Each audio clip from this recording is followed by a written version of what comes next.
everyone. I am Parul Singhal. Welcome on my YouTube channel. Today we will discuss plant cell, a very interesting and very important topic. So let's start today's topic, plant cell. So as you can see, this is the diagram of plant cell. The diagram of plant cell. You can see the different parts of the plant cell. So let me start from the outermost part, that is cell wall. Plant cell का जो सबसे बाहर वाला part है, बाहर वाली layer है, उसको हम कहते हैं सेल वॉल. दिस वन, ये जो आपको सबसे आउटर लेयर नजर आ रही है, इसको हमने नाम दिया है सेल वॉल का. ठीक है. सेल वॉल के बाद a second layer which is present, that is cell membrane. ये वाली जो लेयर है ब्लू कलर में जो आपको लेयर दिखाई दे रही है, इसको हमने नाम दिया है सेल मेम्ब्रेन का. ठीक है. सेल मेम्ब्रेन के बाद अंदर आपको एक लिक्विड पार्ट दिखाई देगा. ठीक है. Inside the cell membrane there is a liquid part throughout the cell, that is known as cytoplasm. ठीक है. जितना भी लिक्विड पार्ट है सेल के अंदर, उसको हमने नाम दिया है साइटोप्लाज्म का. Next, this green colour part is known as chloroplast. You can see chloroplast here. ये जो हमारी ग्रीन स्ट्रक्चर है, ठीक है, आपको पता भी है जो क्लोरोप्लास्ट होते हैं वो ग्रीन प्लांट्स में पाए जाते हैं, और प्लांट्स की जो पत्तियां हैं, लीव्स हैं, वो ग्रीन होती हैं because of this pigment chlorophyll. Right. So chlorophyll is present in the chloroplast and it is green in colour. Next, Golgi apparatus. ये जो स्ट्रक्चर आप देख रहे हैं सर्कल टाइप, इसको हमने नाम दिया है गोल्जी एपरेटस का. सेंटर में जो आपको बड़ा सा वैकेंट पार्ट दिखाई दे रहा है, ये वाला, इसको हमने नाम दिया है सेंट्रल लार्ज वैक्यूल. ठीक है. ये बिल्कुल सेंटर में है, बड़ी है, और इसको बोलते हैं वैक्यूल. नेक्स्ट, दिस स्ट्रक्चर, इसको हम बोलेंगे mitochondria. And mitochondria is the very important part of plant cell. It is also known as power house of the cell. ठीक है. We will discuss one by one all the parts. So this one is mitochondria. This is also mitochondria. This is also mitochondria. Next, we will discuss the ribosomes. This dot-like structure which are present inside the plant cell are called ribosomes. ठीक है. बिल्कुल tiny structure होते हैं ribosomes. You can see these are ribosomes. ठीक है. Now let's talk about this circular shape structure. ये red colour की जो सर्कुलर शेप स्ट्रक्चर आपको दिखाई दे रही है, इसको हमने नाम दिया है न्यूक्लियस का. ओके. एंड न्यूक्लियस के अंदर ये जो छोटा सा पार्ट है, सर्कुलर पार्ट, इसको हमने नाम दिया है न्यूक्लियोलस का. Okay.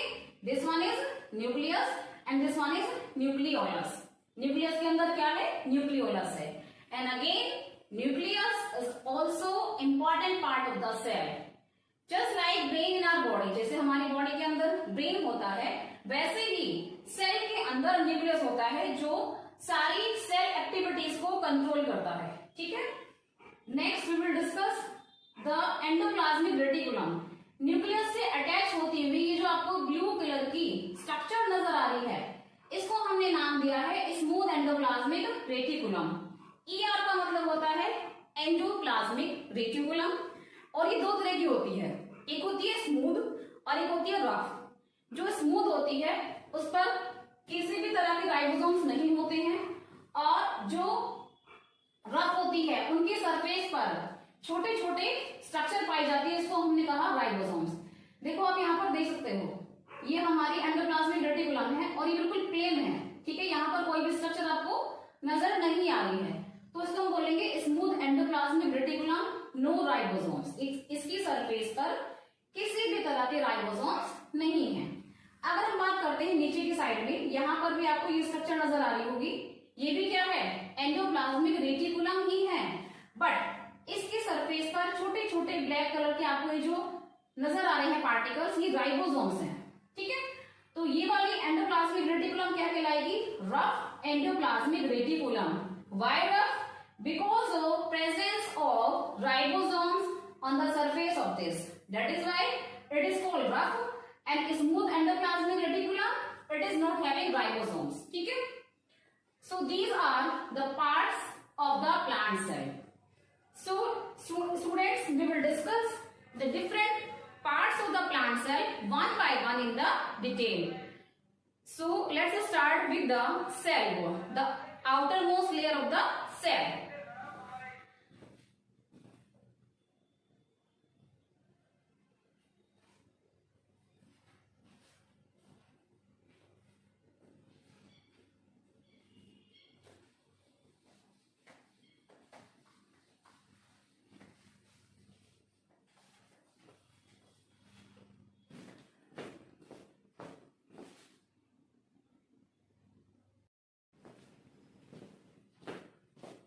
So first we will discuss cell wall, the outermost layer of the cell.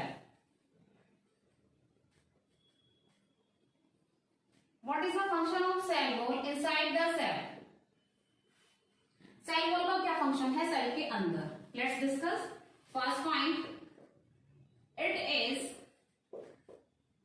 a rigid यानी tough non-living structure. Non living structure, ये कैसी है? रिजिड है, टफ है और नॉन लिविंग स्ट्रक्चर है. Second point, cell wall provide shape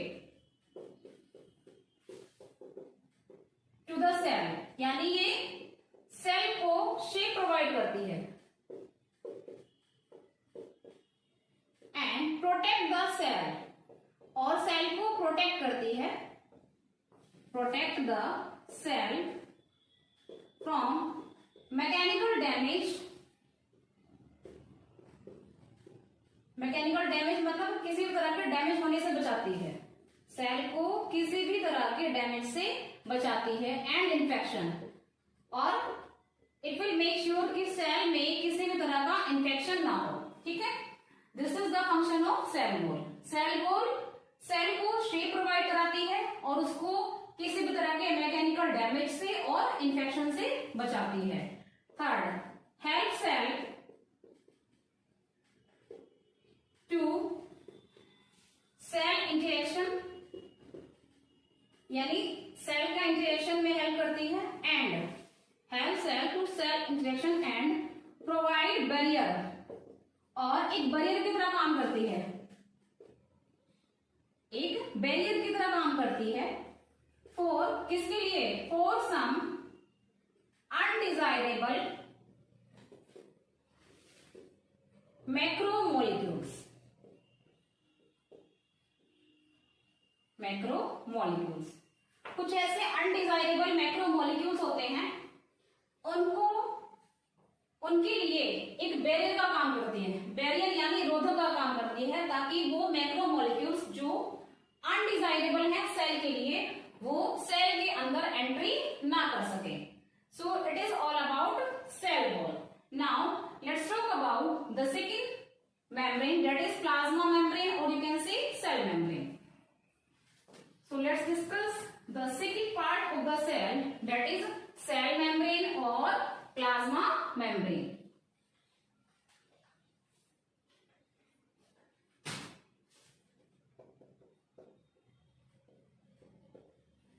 Cell membrane, we can also call it plasma membrane.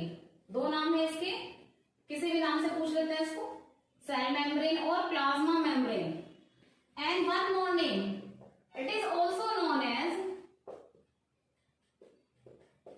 Cytoplasmic membrane. Cytoplasmic membrane. Now, what is the composition of plasma membrane? ये जो plasma membrane है, ये किससे बनी होती है? So let's talk about the composition of plasma membrane. It is form of first lipid bilayer. Lipid bilayer की बनी होती है ये, और ये नॉन पोलर होता है. ठीक है, जिसमें दो पोल्स नहीं होते.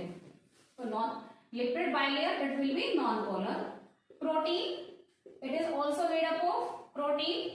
And third is carbohydrate. इन तीन चीजों से मिलकर हमारी प्लाज्मा मेम्ब्रेन बनी होती है या सेल मेम्ब्रेन बनी होती है. हाइड्रेटेड। ठीक है, अब बात करते हैं थर्ड पॉइंट की। It is a selectively permeable membrane, selectively permeable membrane by permitting the entry of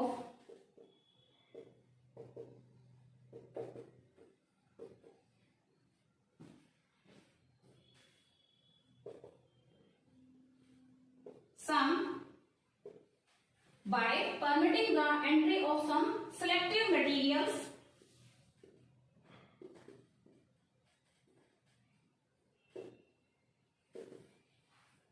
in and out of the cell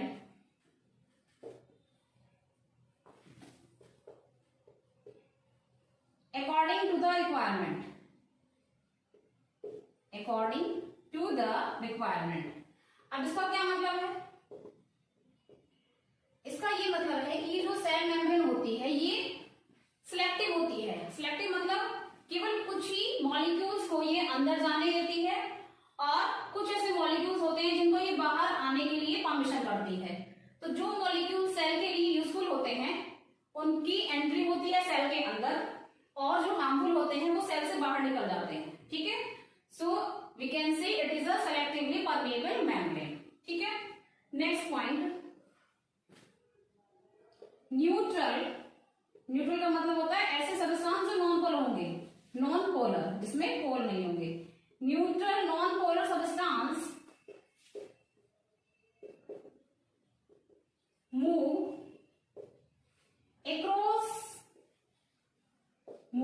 across the cell membrane from higher concentration to lower concentration।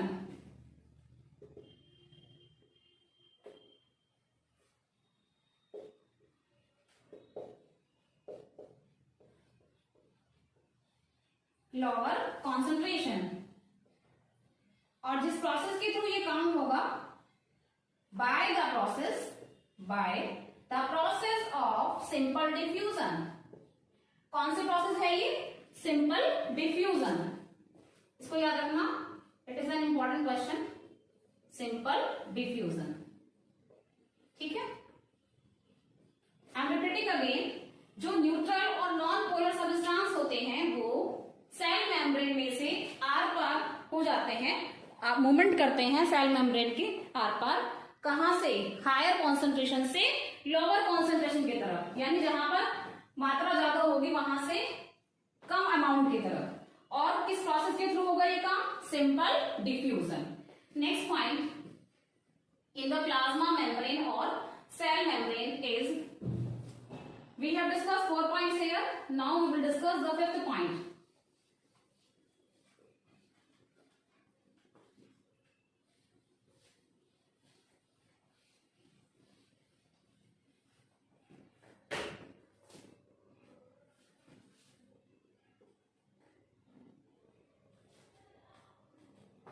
Fifth point, water also move across the cell membrane।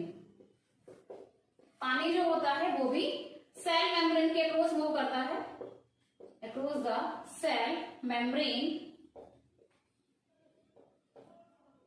And इस process को हमने कहा है osmosis. ठीक है, this process is called osmosis. अगर पानी का मूवमेंट हो रहा है तो उसको हम बोलेंगे ऑस्मोसिस। ऑस्मोसिस की कई बार डेफिनेशन पूछ लेते हैं। ठीक है, and it is also move from higher concentration to lower concentration. पानी का जो मूवमेंट होगा वो भी कैसा होगा? From higher concentration to lower concentration.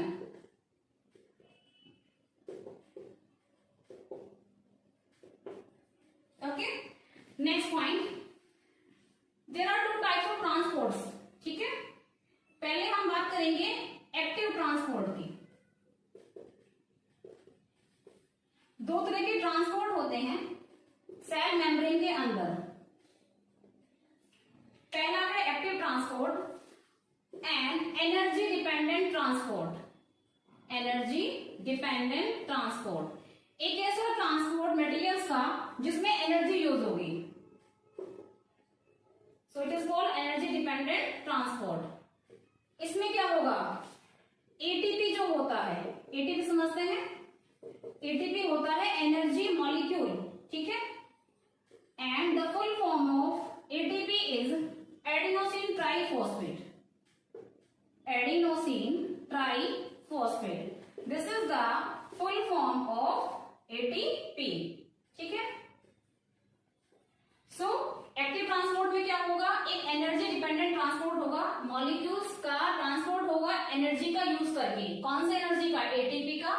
ATP क्या है, एनर्जी मॉलिक्यूल है और इसका पूरा नाम है एडिनोसिन ट्राइफॉस्फेट। सेकंड हमारा है पैसिव ट्रांसपोर्ट, पैसिव ट्रांसपोर्ट। अब ये क्या है, देखिए एक्टिव ट्रांसपोर्ट में एनर्जी का यूज हुआ था, बट पैसिव ट्रांसपोर्ट में एनर्जी का यूज नहीं होगा। So uh transport without energy, uh transport without energy, यानी जिस ट्रांसपोर्ट में किसी भी तरह की एनर्जी का यूज नहीं होगा उसको हम कहेंगे passive transport. Okay students, next cell membrane को लेकर सिंगर और निकोलसन दो साइंटिस्ट थे जिन्होंने एक मॉडल दिया था जिसका नाम था fluid mosaic model. So it is very important topic, so right now I am discussing that fluid mosaic model. So what is this fluid mosaic model? We will discuss now.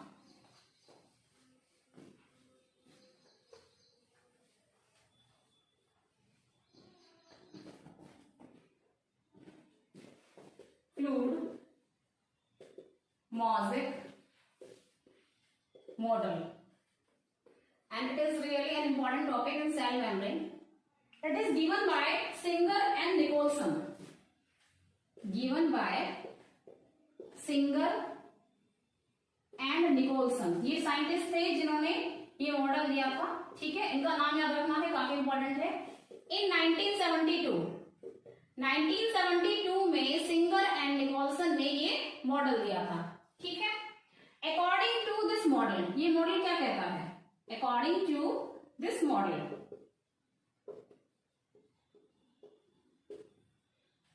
plasma membrane, or you can say cell membrane, is made up of lipid bilayer, is made up of lipid bilayer, यानी कि जो हमारी plasma membrane है वो basically किससे बनी है, lipid bilayer से बनी है, in which the protein molecules are embedded, यानी इस लिपिड बाइलेयर में प्रोटीन के जो मॉलिक्यूल्स हैं वो एम्बेडेड रहते हैं, एम्बेडेड यानी धसे रहना। जैसे आपने देखा होगा वाटरमेलन, है ना, वाटरमेलन के अंदर जो रेड पार्ट होता है जिसको हम खाते हैं उसके अंदर सीड्स जो होते हैं वो धसे होते हैं जगह जगह पर। इसी तरह से सिंगर और निकोलसन ने कहा था कि जो प्लाज्मा मेम्ब्रेन है वो लिपिड से बनी हुई बाइलेयर है जिसके अंदर हमारे प्रोटीन मॉलिक्यूल्स एम्बेडेड रहते हैं, धसे रहते हैं, ठीक है। Now I would like to share a important point here that human erythrocytes, what is human erythrocytes, हमारी जो आरबीसी होती हैं, लाल रुधिर कणिकाएं, ह्यूमन एरिथ्रोसाइट्स कंटेन, हमारी जो लाल रुधिर कणिकाएं होती हैं आरबीसी, उनके अंदर 52% प्रोटीन होता है, contain 52% protein and 40% lipid and 40% lipid, ठीक है। ये कॉम्पोजिशन होती है हमारी आरबीसी की कि उसमें 52% प्रोटीन होता है, 40% लिपिड होता है। और एरिथ्रोसाइट्स मैंने आपको बताया क्या है ये, आरबीसीएस, यानी red blood cells, okay. So students, plasma membrane or cell membrane is completed now. Now we will discuss our third part of the cell, that is cytoplasm.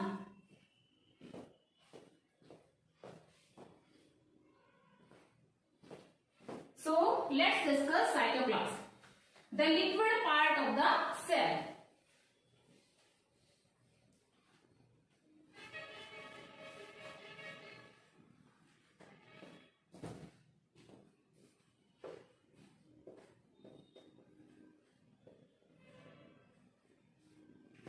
अब ये क्या है साइटोप्लाज्म? मैंने आपको डायग्राम में बताया था कि ये लिक्विड पार्ट है, ठीक है। So jelly like structure, jelly like structure है ये, कहां पर प्रेजेंट था? Present between the cell membrane and the nucleus. ये जो हमारा साइटोप्लाज्म है ये सेल मेम्ब्रेन और न्यूक्लियस के बीच में पाया जाता है।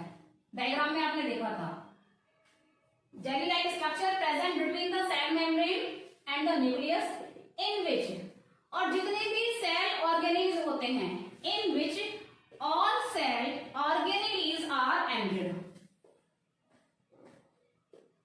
All cell organelles are embedded, यानी जिसके अंदर सारे के सारे सेल ऑर्गेनेल्स एंडेड रहते हैं, धसे रहते हैं, ठीक है।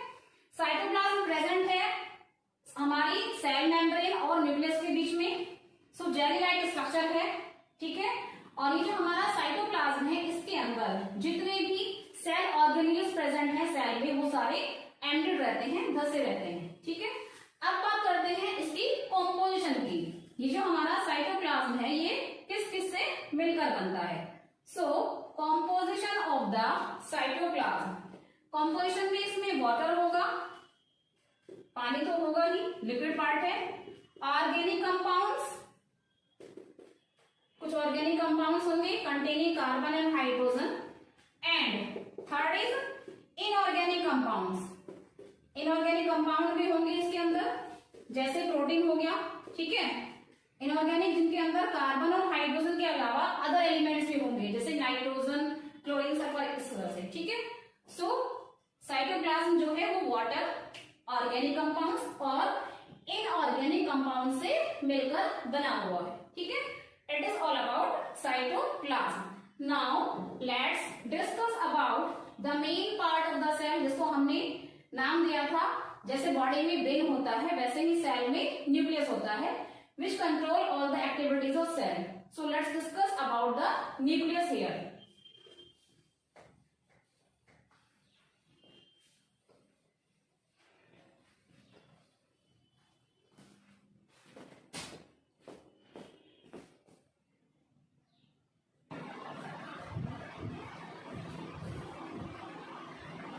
Okay, so let's discuss about the four part of the cell, that is nucleus.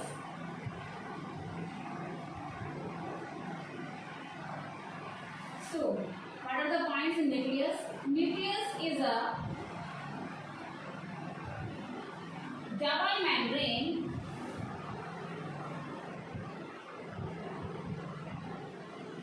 dark spherical body. कैसा है न्यूक्लियस? बेसिकली न्यूक्लियस के अंदर दो मेम्ब्रेन होती है, सो डबल मेम्ब्रेन डार्क होता है और स्फेरिकल शेप में होता है, गोलाकार होता है, ठीक है।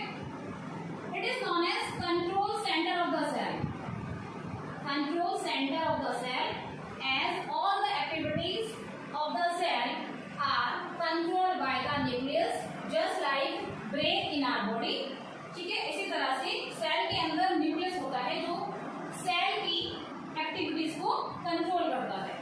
Third point about nucleus, nucleus is surrounded by a membrane, nucleus is surrounded by a membrane, यानी न्यूक्लियस के चारों तरफ एक मेम्ब्रेन होती है, उसको हम कहते हैं कॉल्ड न्यूक्लियर मेम्ब्रेन, उसको हमने नाम दिया है न्यूक्लियर मेम्ब्रेन का।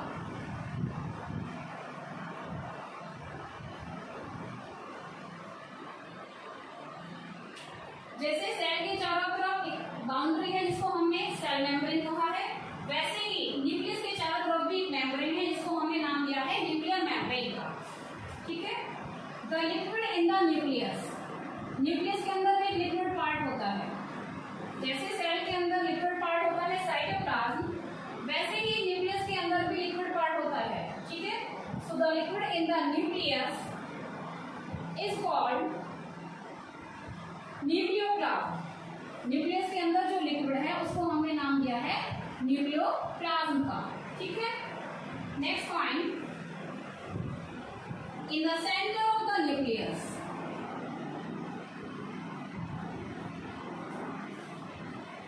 न्यूक्लियस के सेंटर में there is a spherical body,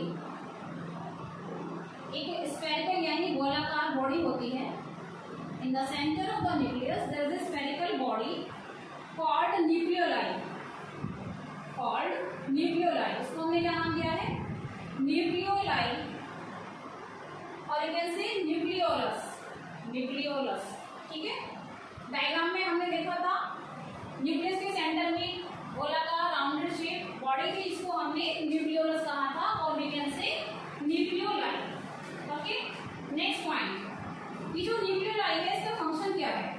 nucleoli और you can say nucleolus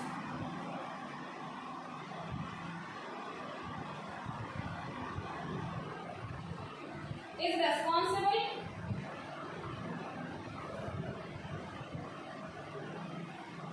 nucleus के सेंटर में जो न्यूक्लियोलस है वो ribosomal RNA synthesis, ribosomal RNA synthesis and protein,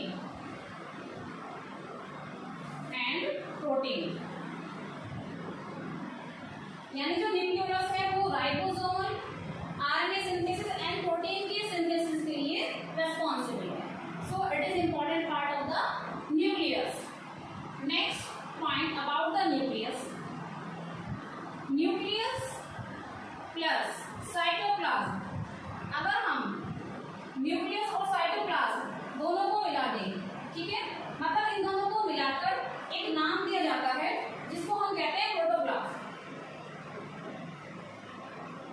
क्या कहते हैं इसको? Protoplasm. So nucleus and cytoplasm combinedly called protoplasm. अब ये प्रोटोप्लाज्म क्या है? So let me tell you about the protoplasm in next point.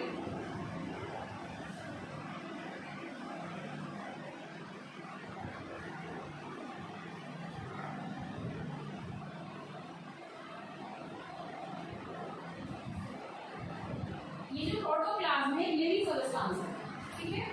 Protoplasm is a living substance, is a living substance of the cell। Cell का एक living substance है protoplasm, an important part है, ठीक है। अब ये जो प्रोटोप्लाज्म है इसका कंपोजिशन क्या है इसकी भी बात कर देते हैं कि जो हमारा प्रोटोप्लाज्म है इसकी क्या कंपोजिशन है, मतलब ये किस किस से मिलकर बना है। So basically it is form of carbon, hydrogen, oxygen, nitrogen and other elements, यानी ये जो प्रोटोप्लाज्म है ये कार्बन, हाइड्रोजन, ऑक्सीजन, नाइट्रोजन और अदर एलिमेंट्स से मिलकर बना है। It is all about protoplasm and it is all about the nucleus. So we have discussed all the kinds of nucleus here. Now let's discuss the fifth part of the cell, that is mitochondria. Again important part, ठीक है। तो अब हम बात करेंगे mitochondria की।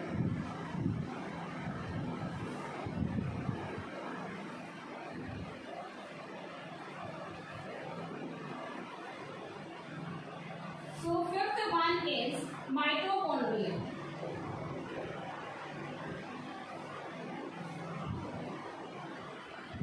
इसको हमने एक नाम और दिया था, power house of the cell, power house of the cell.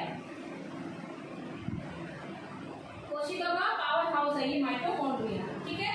Now what is the structure of mitochondria? Okay, so let's discuss about the mitochondria. First point in the mitochondria, It oxidizes food to give energy. Oxidize food to give energy. यानी जो mitochondria है वो food को oxidise करता है, energy provide कराता है. That's why it is called powerhouse. That's why it is called powerhouse. क्या काम है माइटोकॉन्ड्रिया का? ये फूड को ऑक्सीडाइज करता है, ठीक है. और फूड अगर ऑक्सीडाइज होगा तो एनर्जी रिलीज होगी, एंड इस तरह से ये एनर्जी प्रोवाइड करता है सेल को. That is the reason we called mitochondria the power house of the cell. Second point, it is a double membrane. Mitochondria कैसा है? डबल मेम्ब्रेन स्ट्रक्चर है. So it is a double membrane sausage form organelle, या sausage shape. इसकी जो shape होती है sausage की तरह होती है, sausage shape organelle.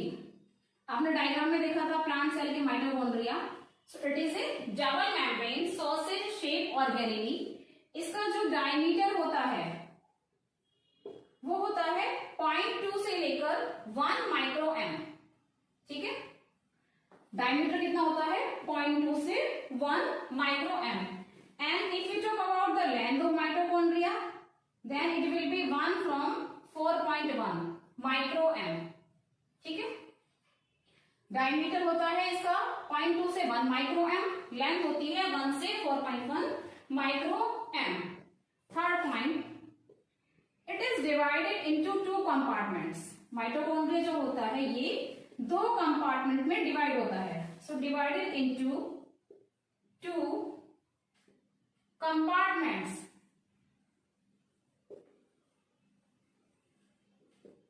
First compartment का नाम है इसमें इनर कंपार्टमेंट.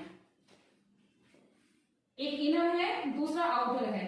तो पहले हम बात करेंगे इनर कंपार्टमेंट की. हमने कहा ये डबल मेम्ब्रेन स्ट्रक्चर है, इट मींस इसके अंदर 2 लेयर होंगी. तो पहले इनर कंपार्टमेंट की बात करेंगे हम. Inner compartment, it is called matrix. इसको हमने नाम दिया है मैट्रिक्स का. ध्यान रखना, इंपॉर्टेंट क्वेश्चन है. It is called matrix which is folded into cristae. Which is folded into Christie.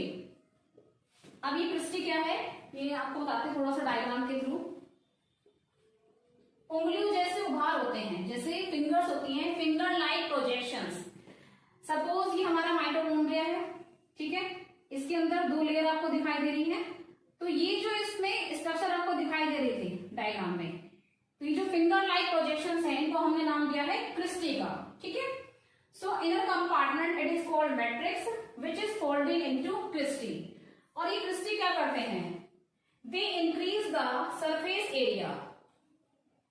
ये जो क्रिस्टी होते हैं ये सरफेस एरिया को इंक्रीज करते हैं. So they increase the surface area.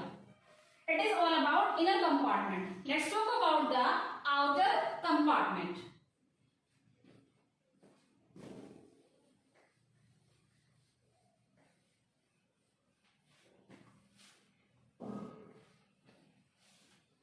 What is the outer compartment and what is the composition of outer compartment?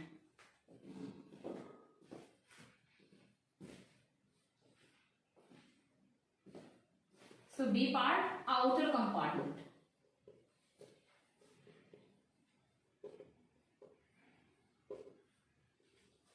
It forms a continuous boundary. It forms a continuous boundary with cytoplasm.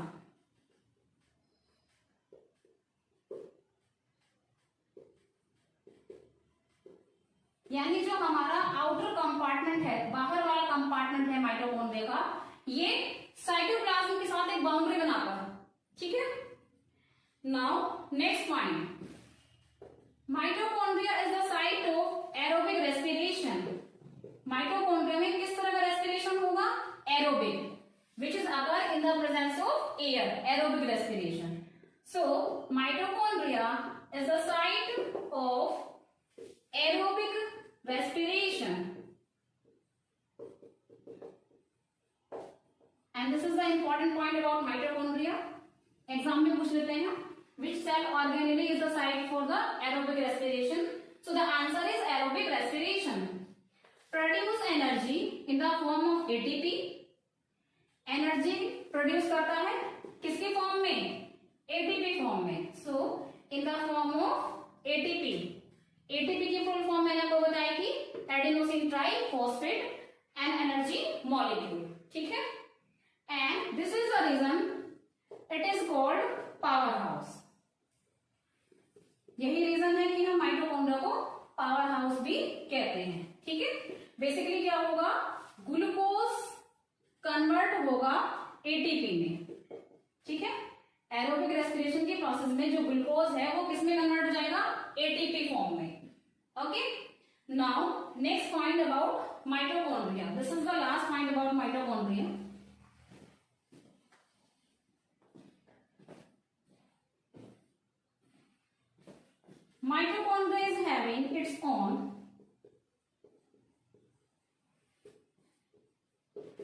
Mitochondria is having its own single circular DNA.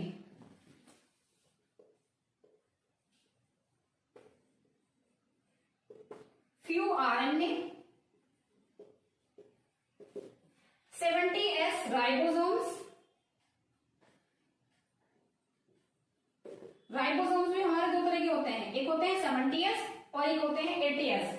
When I will discuss about ribosomes, then I will tell you about the 70S ribosomes and the 80S ribosomes. So 70S ribosomes and few other components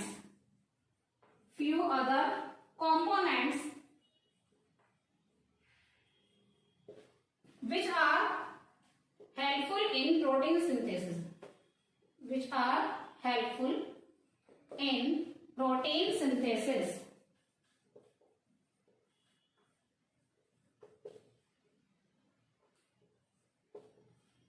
So students, we have finished mitochondria here. We have discussed the structure of mitochondria and the functions of mitochondria. So we have discussed the 5 parts of the plant cell. First is cell wall, second is cell membrane or plasma membrane, third is cytoplasm, fourth one is nucleus, and fifth is mitochondria. 5 more parts of the plant cell are left. So the rest 5 parts of the plant cell we will discuss in the next video. Till then, bye students. Keep watching my video. और अगर video अच्छी लगे तो उसको like करो and channel को subscribe करिए. And keep doing your studies well. Have a nice day. Stay home, stay safe.